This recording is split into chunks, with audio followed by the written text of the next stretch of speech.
Welcome to the Artists in Conversation discussion as part of the 2020 Wood Street Youth Arts Prize. Today you're joined by Mitchell Webster, Chandler Brooks Smith and myself, Georgia Steele. We make up the Emerging Curators program and have the exciting task of putting this year's prize together. So the basically the key concept that I tried to include in mine was specifically women, but this applies for everyone, that you can be both beautiful and you can have knowledge. And I think that this relates to a voice and power of a person very strongly. And the title of my artwork uses the term rest, and this was a key word when I was creating my artwork because resting is so organic and it's so calming and very balanced for an individual person. And I have this exact same connection with my own voice, and I feel lots of people have that with their own, the way that they speak about things they're passionate about. When you're, learning and engaging with specific topics and, you're getting knowledge or, I think that that's when beauty will truly come to you as a person. Awesome. Lovely. Wow. So how has this year impacted your practice and visibility as a young artist? I've actually really liked this year. I felt there's been so many resources out there and so many opportunities for young people. I think being at home as well, being able to schedule and juggle so many different types of things, and I've done sewing and paper mache, and being here with my mum who's super keen to be doing these things with me has been very supportive. And with my practice, I don't specifically only do mixed media. I'm still trying to experiment with different things, so trying to keep it kind of flowing and just kind of going with how I feel day to day has been has impacted, I guess, the way that I approach doing art. And cool. Visibility, I've never put my artwork out there very much for display. I have never really done that before, so this is very new to me. And but I've been given so many opportunities to be able to communicate with people and get feedback and peer to peer kind of that communication. I definitely value as a young creative person. I think it's really helpful.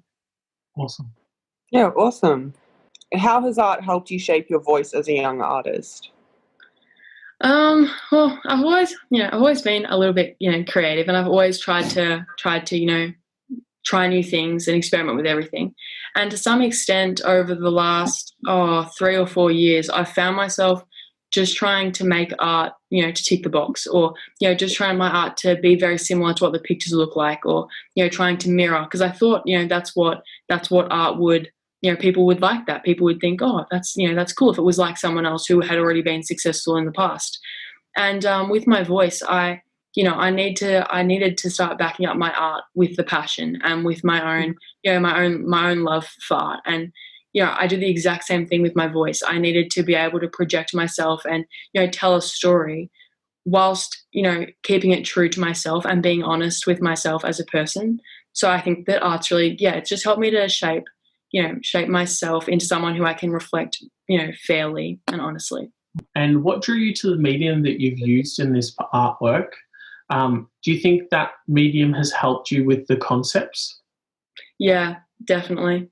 Over the last year, as I said, I've kind of been experimenting with all different things. At school, we were doing, we've done imagery and all of that. And then, I did a double unit class, and my second unit was collaging. Yeah, that was the fundamental of it. And we did it at home. And, the plug just got pulled on school. Everyone was like, you're going home. You don't have your art packs, deal with it. So, having to be kind of resourceful and having to use everything that I had around me made the art mean more to me. And I did a class with Signal Arts. It's called Creative Collages, and it was a little one-off workshop with an artist called Maya Hodge, and she's an Indigenous artist and just perfect. She's so delightful. And and she made a comment that my art was similar to Hannah Hock, and she's a German artist. And I think that was kind of a turning point for me. And I said, my ideas are similar to hers. And I definitely stayed true to the idea of that a concept is supported by a form of art. Sometimes using sometimes painting can, deliver a message stronger than mixed media. And for this theme and these concepts that I was trying to suggest and convey, I just thought that mixed media was probably the best option. Yeah, so for your found material in your collages, Where did you search for your imagery? You were talking about that it was in your house or stuff that was around. Were there magazines or books? Yeah, basically magazines. Cool. I think I went op shopping a bit with my mum as well. We just said, oh, get in the car. We were going a little bit insane in our house, and we just said, oh, let's just go out to an op shop. Let's not buy anything. And we got there, and we got like 12 magazines. And That's great. Yeah, and we just used them. So it was really, really good to, I guess, have that, that opportunity to get out, get the stuff before everything kind of shut down. Were these collages somewhat inspired by the times, 2020 and all that comes with it? Yeah, I really was stuck on this question. I really tried to think about it a bit, and I think inspiration can sometimes be similar to encouragement. And I think that if 2020 wasn't the way that it was, and I didn't have all this free time, and I wasn't at home, in a comfortable space, and I wasn't feeling as confident with my art, I may not have tapped into this, and I may not have, created the artwork. So it's not fundamentally, I guess, inspired by 2020 as a whole. The messages and the story that I'm trying to tell have been thrown around for decades. It's not a new thing, a new idea. It's definitely has already been discussed a lot, in bigger conversation, bigger discussion.